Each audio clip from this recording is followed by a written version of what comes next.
boy, do we have some bad news. Oh, bro. Oh, I'm glad I leaned over, bro. Guys, this is our free 98 Ford Ranger that we got from the junkyard that we're racing at the Freedom Factory for the Danger Ranger 9000. We've been working on this rig for a month, and with that said, now we have just a couple of weeks left to get it completely finished in order to make the date. So today, we have to get this thing to where we can drive it, otherwise, I'm just gonna set it on fire. We swapped this thing from automatic to 5-speed, which means first things we gotta do, clutch master cylinder. What you got there? Warranty guide. Oh. Trash can. Directions. That we do need. What you need.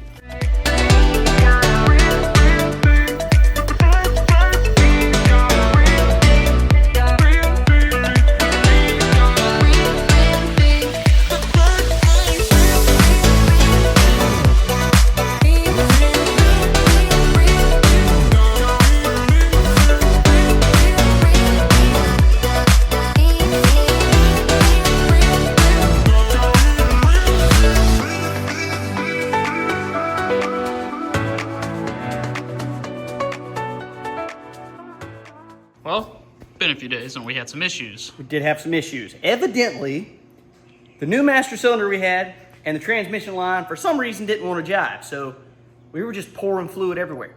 Yeah, and then we came to the realization after we started looking things up that there was a part that we needed and it was way much cheaper. True. We went to O'Reilly's and we took a look at the new transmission line.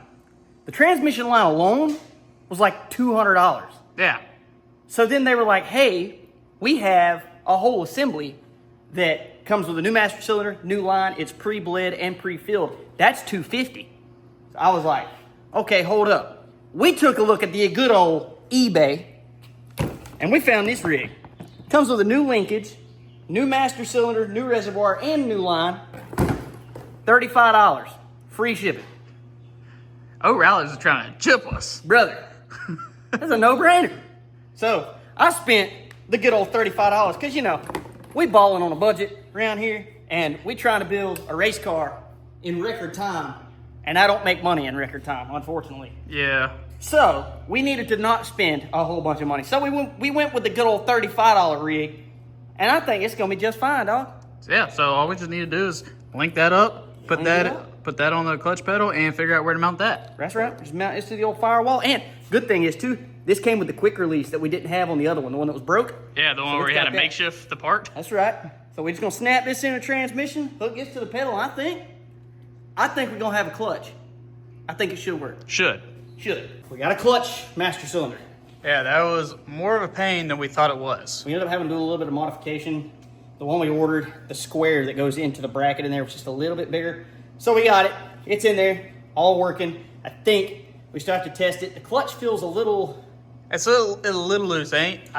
I don't know what the clutch is in these trucks. I don't know if they're supposed to be stiff or somewhat loose. Yeah, I don't know exactly how it would feel in a Ranger. So we may have some bleeding we have to do. But speaking of bleeding, we got some brakes. Yeah, and they are stiff as a board. So in theory, everything we have here as far as brakes and clutch should work, maybe. The brakes are bled, no air whatsoever. If we got to go through the brakes, we can, as far as putting pads on them, maybe rotors, whatever. We'll see about that once we actually test drive this thing and see what we got. We've got what feels like good brakes in the rear, good stiff pedal as far as the brakes go, which will be a little bit different once the truck's running because we do have the vacuum and everything else as far as the brake booster goes, so the brakes will feel a little bit different. So next thing we need to do before we can crank this thing back up and then attempt to see how everything is going to go as far as the gear shift and the clutch is we need to get our steering column back in and mount it up all the way, clean up some of that wiring, get it out of the way, which means we have to take our bracket here.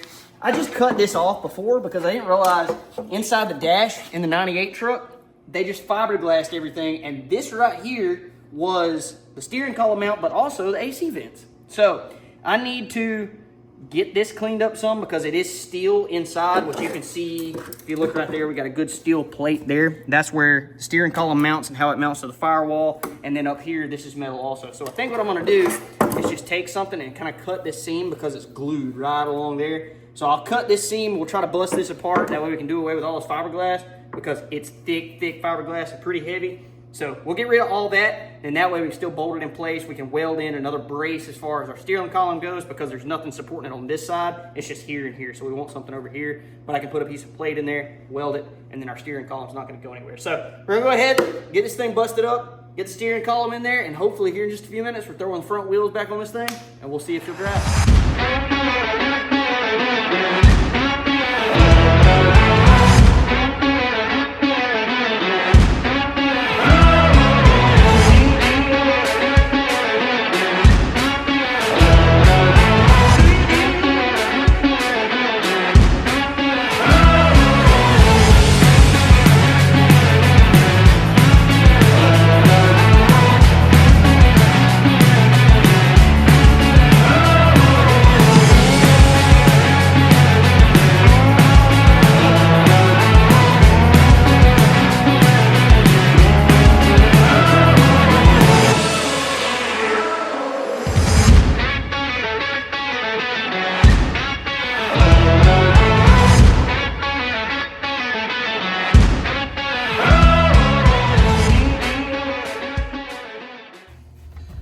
Going, brother.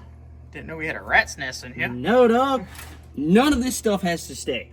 This is like our gauge cluster, and then these are for the fuel pump, which I did figure out that only 2 of those wires for the fuel pump has to hook up. So we'll be able to cut the rest of that stuff out. I'm not going to do it just yet until we confirm 100%. But we got our shifter in, sort of. Used a 1/2-inch extension because we found out that there's actually a special bolt that has like a squared section in it that keeps this thing from spinning around.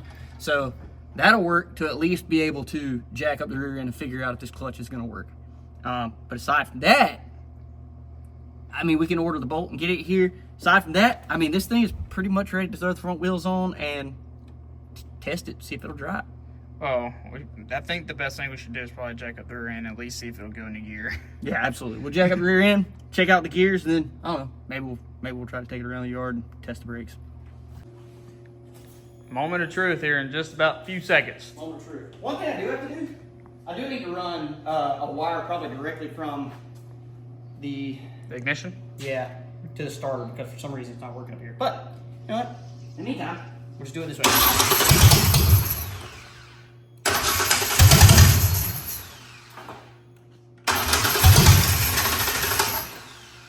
This is a little embarrassing.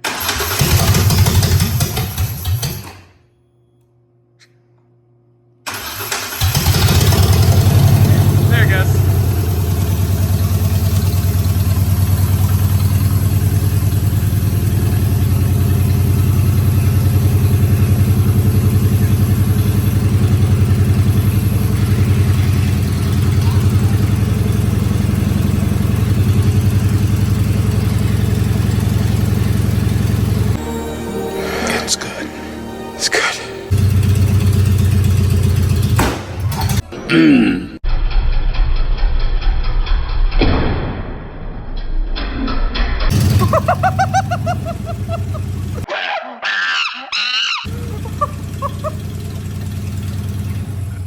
You good?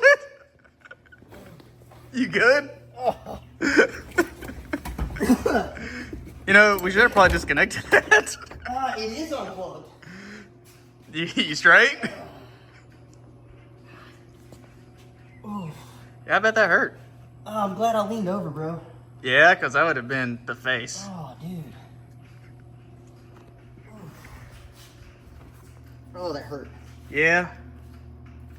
Oh, that hurt. Oh. I was wondering what that pop was. It took me a second to realize that was a truck. Oh, the truck's fine. Oh, bro. Well, brother, as they always say, better you than me. Yeah, I guess. At least you don't have to worry about that anymore. It was unplugged though, so I don't know why it went off. I have no It idea. don't make sense whatsoever. Truck went in gear. It did. So apparently, so did the airbag. Yeah. So the airbag. Well, we know the truck goes in gear. We know it runs. We still have to run one heater hose before we can do anything, or one return hose, essentially. A buddy of ours told us that that's going to kind of be the best way to fix where it's pumping out of the pump. But I think after today's little experience, I'm a little shook up. I don't think I want to mess with it anymore. So I think we'll call it a day today, if you're cool with that. That's fine. And we'll get back out here tomorrow, and we'll throw the front wheels on it. We'll get that heater hose hooked up. And I'll go ahead and order a bolt, see if I can get a bolt here for the shifter. And then that way we can throw everything in and everything's right.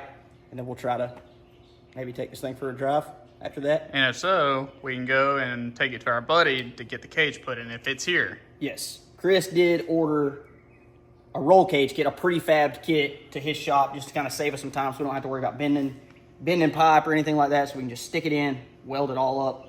So if this thing will drive and it's good to go, we'll take it over to his shop also and go ahead and get the cage thrown in. So I think he said it's supposed to be delivered tomorrow anyway.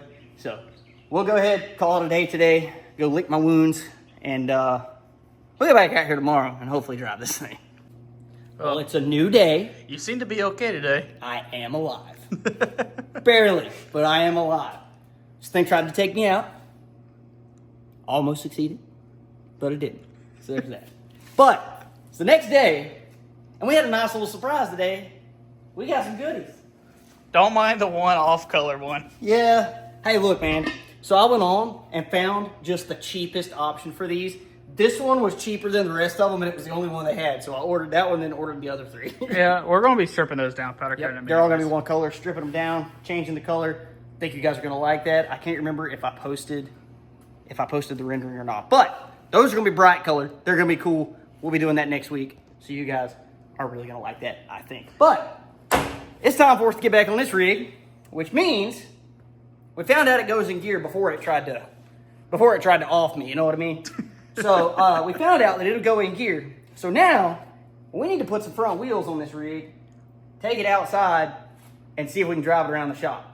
It still runs absolutely terrible. But a lot better than it did last week. Better than it did last week. Since we got that EGR block. You're right. So it does run better, still runs terrible, but I think I know what's wrong with it. It really needs to tune up, plugs, wires, and possibly a mass airflow sensor. You know what? I might actually call Clouds because, you know, they're our hookup. If they got one, we might just go ahead and change that real quick, and then it might solve a lot of our problems. You know what I'm Probably. saying? Maybe it ain't too expensive because this is a budget race truck. Budget build. Hence the cheap wheels. That's right. That's right. So anyway, I'm gonna call Clouds. I'll find out if they got one, and we might just go ahead and do the tune-up. But then we're gonna throw the front wheels on this rig because we got the back wheels on. We know it goes into gear. We won't talk about how we know that. Aside from the other day we had it on a jack. I may or may not have tried to crank it a little bit ago just to check a couple of things, and it might have tried to go through the back of the shop. But it probably wouldn't have gotten very far considering. Well, the front wouldn't have stopped it for sure. But anyway, we'll do that. We'll get the wheels put on it. Maybe we can drive it. I'm jacking the truck up. So as you can tell, nobody had a mass airflow sensor. So I'll put the front wheels on and drive it, maybe.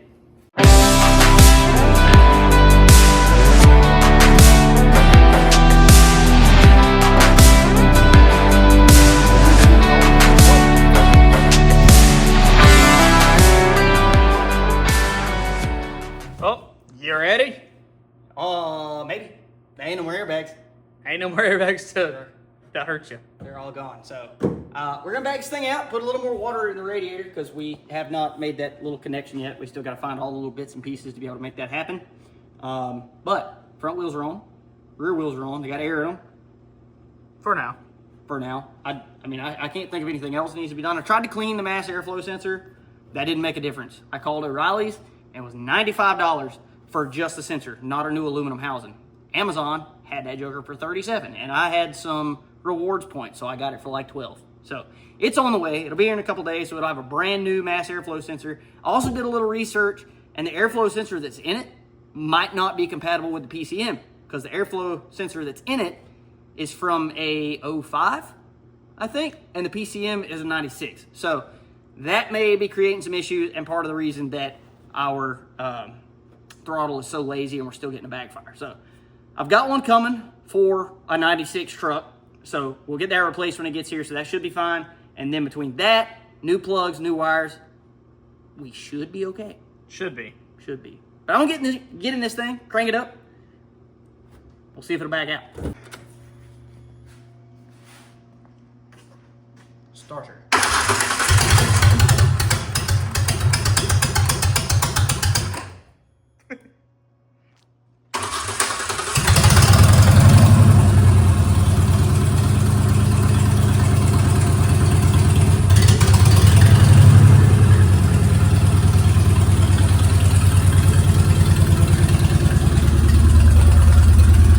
Come on, uncomfortable.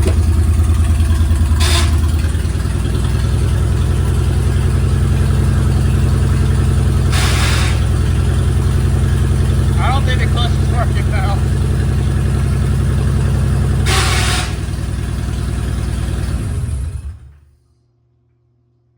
Clutch ain't engaging. So that's I'd say it's a new issue. That's just an issue now we have to figure out.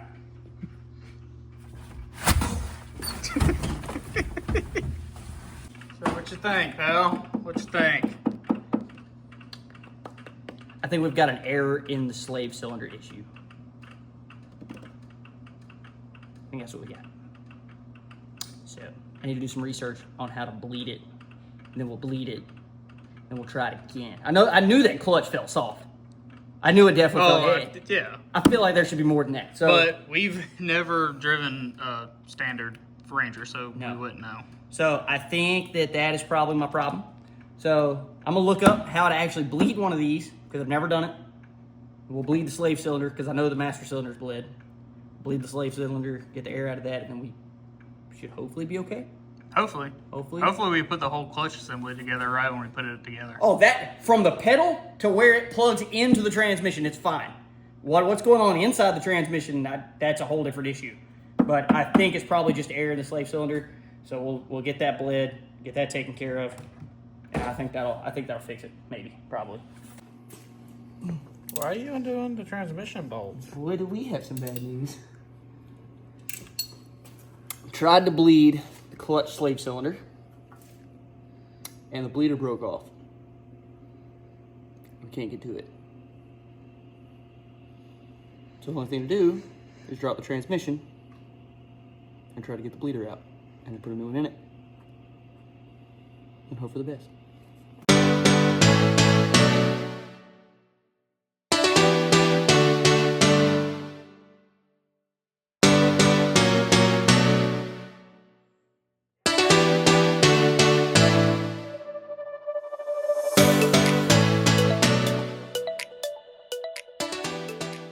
Shop baby. Shop baby. What's up, baby? Everybody on the channel, this is Ellery. I know you guys haven't had a chance to meet her yet, but y'all remember probably if you watched the videos a while back of her making her grand entrance into the world that was just extremely, extremely stressful. But I don't have to tell by looking at her, but she's not very happy with me tonight. I think she's ready for a bath in bed. I'm ready for a bath in bed. Same. It's 8:30 at night, but we found, take a look at our slave cylinder there, where that bleeder broke off. We Yep. had an extractor screw. We were trying to get that out. Did not work, and now we just can't get the bleeder out. But we found that these are actually really affordable. Since we have the transmission out, we may as well just go ahead and put a new one on it. Might as well. Then that'll be something we don't have to worry about. So I've got one of those ordered on the way. It'll be here Sunday. So then I'll be able to go ahead, get that thing put in the transmission, get the transmission stuck back up in the truck, bleed everything, and then our clutch should be just the way we want it. Unfortunately, I touched base with Chris, and the roll cage kit has also not been delivered. So that's another thing that just kind of sets us back just a little bit. So we're still behind schedule, maybe a day or two, but there is possibility that the cage will be here tomorrow. He tracked it and it's showing tomorrow, but it's FedEx freight. And they have been a pain to deal with. Been terrible. I'm a little bit biased against FedEx anyway. I'm sure everybody is. I'm sure everybody is, but that's neither here nor there. But unfortunately, we've got as far as we can get on this thing tonight. So hopefully the cage kit shows up tomorrow. Hopefully the slave cylinder will show up on Sunday like it's supposed to. That'll be the slave cylinder as well as a new mass airflow sensor. So hopefully that'll take care of some of our run issues, and that'll also fix the clutch assembly. So hopefully everything will start coming together as it's supposed to. I'm gonna go hit the junkyard tomorrow, hit up and see if I can get a bolt for the shifter that actually goes in this thing. So there's several little things that I should be able to take care of really, really quickly, and then we'll actually be able to drive this thing. But we did, I know we said we were gonna set it on fire if we didn't get to drive it, but we did get it to go in gear. It does go in gear, but when we try to go in gear while it's on the ground, then the clutch doesn't depress the clutch assembly as it should, and so it's just not slowing down the transmission, and it just won't go into gear. So you guys heard it whenever I tried to put it in reverse. It just grinded like crazy. We don't want that. So it's unfortunate, but we're crossing little bridges, making little victories as they come. And as long as everything goes well over the next couple of days, and we get the roll cage in it this week, we'll still be sitting okay to make it to the Freedom Factory on October 11th. I think we can still pull this off. I did tell Chris that if the roll cage doesn't come in, I'll just go pick up the material. We'll build the kit ourselves. We'll bend it. We'll do all of that stuff, get it put in there. So it should have a roll cage next week, as well as being completely drivable and ready to go. But guys, as always, I appreciate you tuning in. If you enjoyed this video, make sure you check out that one right there, because YouTube thinks it'd be the best thing for you to watch next. And hit that subscribe button so you don't miss anything. We'll catch you on the next one. Deuces. Deuces. Deuces.